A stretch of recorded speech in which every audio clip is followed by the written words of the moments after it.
What's going on, everybody? It's your boy Zoe with No Days Off DFS, here to bring you guys that WNBA prize picks video. I promised you guys I would get out for today. Now, if you guys look for the prop plays, I had already posted a list up on the Patreon. Not only myself, but my boy BK, he's put up a list. Yesterday's list did pretty good. We only missed one play, which was Rakia Jackson, those field goals attempted. Unfortunately, she did not get there in her 33 minutes, but everything else up there on the site, I want to say I put up like 6 props. So we went 5 out of the 6 props that were up there. Pretty good. And my boy BK, he also crushed as well. So if you guys are looking for that, check the link down in the description below for the Patreon. It is right there. But if you want to keep on seeing this free stuff right here, make sure you guys go ahead and hit that subscribe button so you don't miss any of the content I drop over here on the channel. And drop a like on this video if this video or any of my other videos have helped you guys win some money. Now, I got a couple of comments on the other video I posted out earlier. Hopefully you can hear me very well right now. I don't know what it is, but sometimes my mic setting, whenever I unplug the mic and stuff and then I plug it back in, it will drop. I don't know why, but it drops down to 50% every single time. And I forget to go into the settings and fix it, but I fixed it because I'm looking at the little red line right now in my OBS and it's showing that I'm practically yelling. So if this is too loud, let me know. I will fix that. But maybe you guys can adjust the loudness and just turn your volumes down if you would prefer to just hear it like this.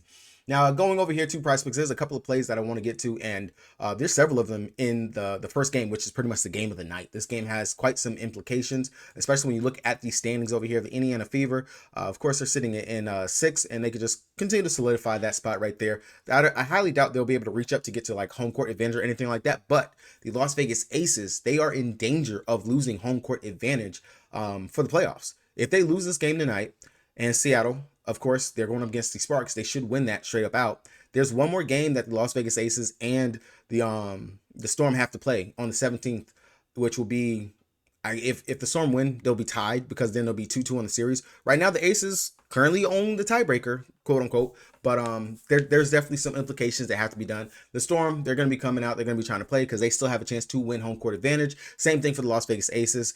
So there's still something to be played for. And both of these teams, I just expect good games from most of the games except for the middle. Well, Chicago Sky, they have something to play for as well. So we should expect some decent production from some of these players that we have out here on the court on tonight. Looking over the popular tab, which is going to be the first tab, of course, if you guys go over to Prizepicks. If you guys don't got an account, you want one, check the link down in the description below so you can get that deposit match bonus. Now, I will say I have dropped a crazy lotto over on the Twitter. If you're not following that, check out the Twitter, X, whatever you want to call it. No Days Off chat. Pretty good odds, and me and my boy Joe, so we cooked it up while we were on the phone. It's crazy, and I will admit, don't put no more than $5 on it if you play it, or put $1, but it's good odds, and you'll win a nice little chunk of money if you do follow in with it as well. I'm not gonna tell you what it is right here. Just go ahead and go check that out over there on Twitter. The link for that is also down in the description below. But looking over the popular tab, I will say there's a couple of players I do like straight out the gate. A'ja Wilson at 28 points. Rested. She's had 5 days of rest. I'm not too worried about her being limited or anything like that. I do believe that was just to get her to rest, to chill out, because she's been playing so many minutes, playing so many games, played in the Olympics and everything, and is just still going. So A'ja, fresh.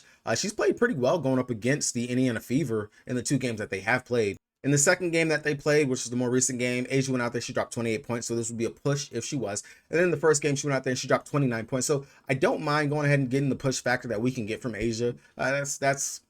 It is what it is in that regards and upside, but I do expect a very heavy lifting game from her, especially some of the production and the downside, I could say, kind of in Jackie Young with how she's been playing lately. I do expect still a good game from Jackie. I think this is a bounce back spot for her, just from some of the stats and numbers I've looked at for Jackie as well. But A'ja, 28 points, coming off of rest, pretty much a start player. I do like that. Some leans that you can take. You could definitely mess with her first half fantasy score, her first half fantasy PRA, and her first half points if you are wanting to go on the more riskier side, if you think the Aces can come out here and blow them out. But I will say, the Indiana Fever have looked much better since that All-Star break. And I'm not going to put it past them that they will be able to hang in there going toe-to-toe with them. Some of the other players up here, unfortunately, Kelsey Mitchell, she's been bumped. She was sitting at 7 earlier today. That is crazy, the bump that Kelsey Mitchell has gotten throughout the day. Kelsey Plum, I don't mind that 8 3-point attempts. That's not a bad one for her right there as well. But everything else over here, not really going to look towards anything. Going over to one of my first main plays that I really do actually like, I'm going to go over to the assist combo. This 14.5 Chelsea Gray and Caitlin Clark assist combo. In that first game that Chelsea Gray actually played in, that was one of her first games coming back from her being injured. and her actually getting back into rotation. She only played 20 minutes. Chelsea Gray kind of over that 25 to 26 minutes range. We know that the Fever can't give up assists to opposing guards. It's going to be one of those games that the Aces, they should be playing up. They've been getting roasted over the last couple of games.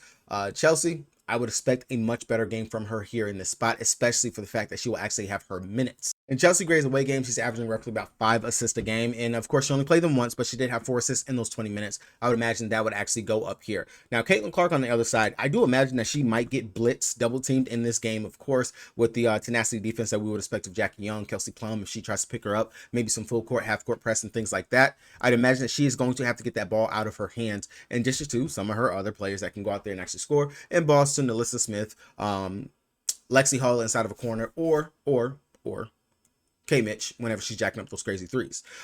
In the 2 games that she did play going up against them, she's averaging 9 assists going up against them. At home, she's averaging 8.6, practically 9 assists as well.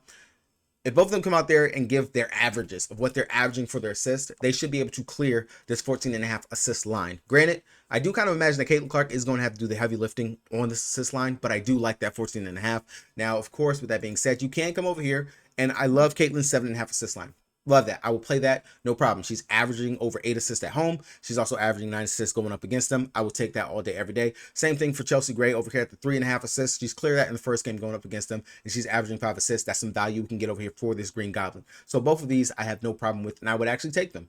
Since we're already over here on the assist tab, Skylar Diggins-Smith, 4.5 assists. I like that line right there for her as well. Looking at what Skylar has done going up against the Sparks, and we already know Sparks, they bleed assists, they bleed everything to everybody. She's averaging 5.5 assists going up against the Sparks in the 2 games that she has played, with the thought process that NECA is going to go out there and do some heavy lifting and play very well. On top of that, I think this is a spot where Jewel Lloyd can actually pop as well. Some dishes from Skylar don't look half bad. 4.5, that is definitely a line that she has covered over 4 out of her last 5 games. I see the upside for her there. She's averaging already on the season, as I already said, 5, close to 6 assists. I like the upside for that Green Goblin right there as well.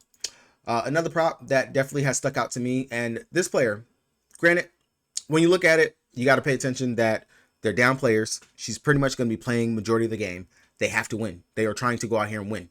Kennedy Carter, 4 free throws made. I like that one. She covered this pretty much in the 2 games that she did play. She missed the 3rd game that they played going up against the Washington Mystics, but the 2 games she played off of the bench, she's aggressive. She's going to be getting downhill. Aaliyah Boston, she goes out there and she can foul. Dolson, whenever she's a step too slow.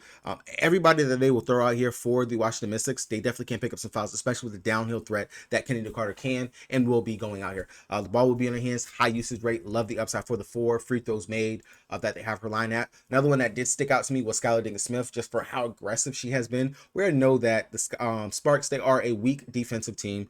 Skylar, she's covered this in both the games that she did play going up against them, with 4 free throws in both those games so far in the season. I don't mind taking a shot at Skylar. Don't pay attention to the Phoenix Mercury game.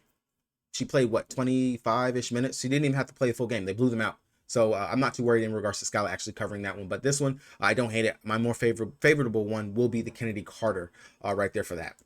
Going back to the Indiana Fever and Las Vegas Aces game, tying it in with Caitlin Clark's assist or the assist combo, I like Aaliyah Boston for this 12.5 field goals attempted. If you look at the games that they played over here going up against them, Boston, 14 field goals attempted.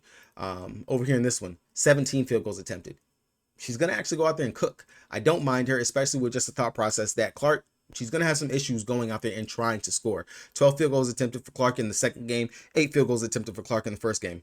She's going to be having to pass out of those double teams, things like that. Boston, we typically have attacked the Aces with opposing bigs. I have no problem going to Boston right here in the spot. Really do like the upside for the 12.5. And if you look at it, she has covered this in 3 straight games. Atlanta, Minnesota, a tough defensive team. And of course, the week behind Sparks.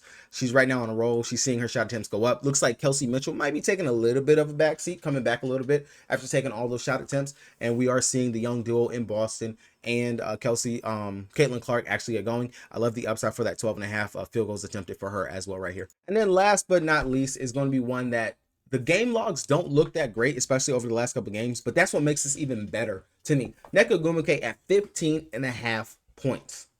She's going against a former team. She's playing in LA again. Weak defensive team. I imagine that she should be able to blow them out of the water. On the season, Nneka is averaging 24.5 points versus her old squad. On the road, she's averaging 16.7 points. I have no problem going right here for the upside in this, and hoping that everyone will be off of this just due to the game logs. That's why I don't think it's gotten bumped. But she had 23 points in the second game that she played going up against them, and in the first game she had 26 in that one. I love the upside for Nneka here, 15.5 going up against Rakia Jackson, Hamby defense out there, Azare Stevens. The upside should definitely be there for Nneka to go out here and smash, have an easy day. They've had several days off.